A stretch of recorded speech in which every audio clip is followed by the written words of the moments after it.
Chapter 6 Journey to the Peak. There was a long queue of people outside the tram terminal. Bruce and Jet were the first to arrive at the bin across the road, having stowed aboard a ferry from the dock, then used the newspaper as cover to make their way to the terminal.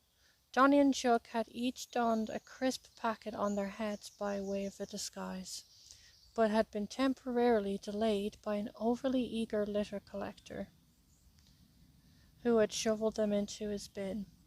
"What are you eating?" Donnie asked Bruce when they arrived. "Some kind of noodles, I think," Bruce replied, holding up the carton. "You're eating food from the bins?" said Donnie.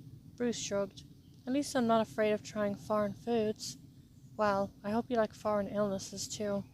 "What now?" asked Jet, eager to get on. "We go in disguise to the Peak," said Chuck. "Then we split up and search for the ringmaster. Whatever he plans, we know he intends to do it tonight on New Year's Eve." "Hang on, New Year's Eve was last month," said Bruce. "Remember, we all ate too many crickets and sang that song about the Auld Lang Syne," said Bruce. "Auld Lang Syne," corrected Donnie, spelled AULDLANGSYNE. "This is Chinese New Year," said Chuck. "And this year they are celebrating the Year of the Tiger. Donnie, we need to get on that tram without being seen. The ringmaster and his minions will be looking out for us. Any ideas?" Donnie smiled. "I have just the thing." He pulled out something large and furry from his backpack. "What is that?" asked Bruce.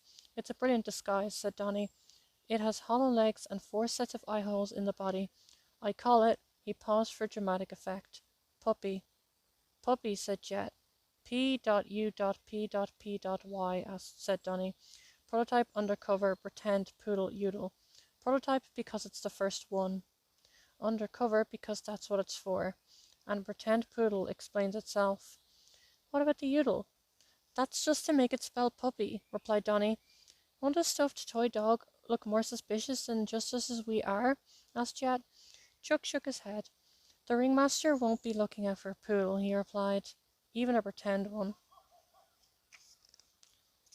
Jet looked unconvinced, but he knew he was outnumbered. He sighed and climbed into place as one of the puppy's legs.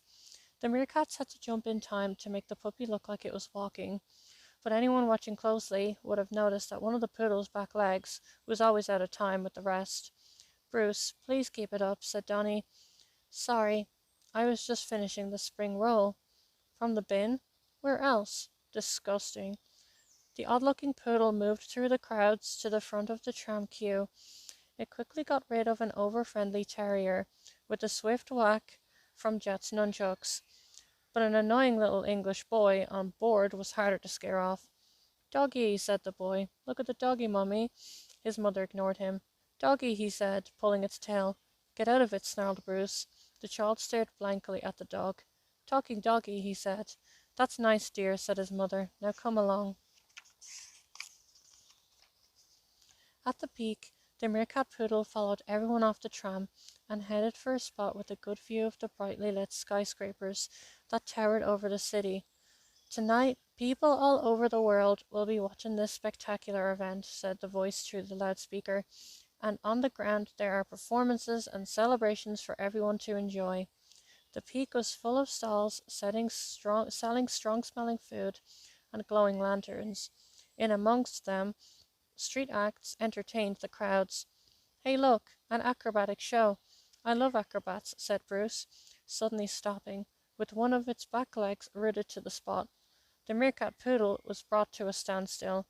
"Bruce, we don't have time for this," said Jet. "Just a couple of minutes," said Bruce. "It looks great." 3 Chinese men were performing amazing acrobatics.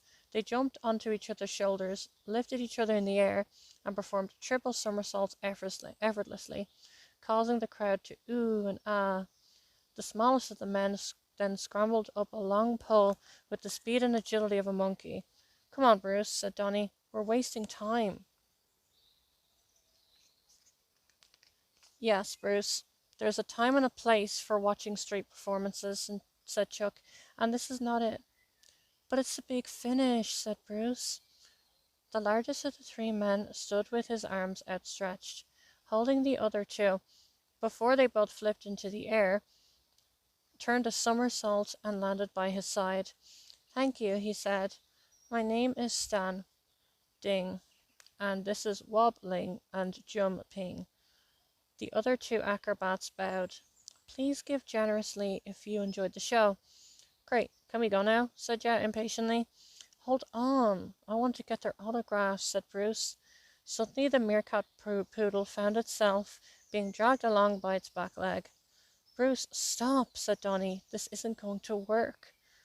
1. People don't just barge in asking for autographs. 2. We're on a secret mission to save the world and don't have time for this. And 3. You're a meerkat disguised as the back leg of a poodle. They won't give you an autograph." "What was one again?" asked Bruce. "Actually, I think Bruce's determination has paid off," said Chuck. "Look." Through the eye-holes in the disguise, the others watched the three acrobats huddle together in conversation with a tall man wearing a big hat and an evil smile. "The ringmaster," said Donny. "Bruce, I take it back. You're a genius." "Thanks, Donny," replied Bruce. "Now can I get their autographs?"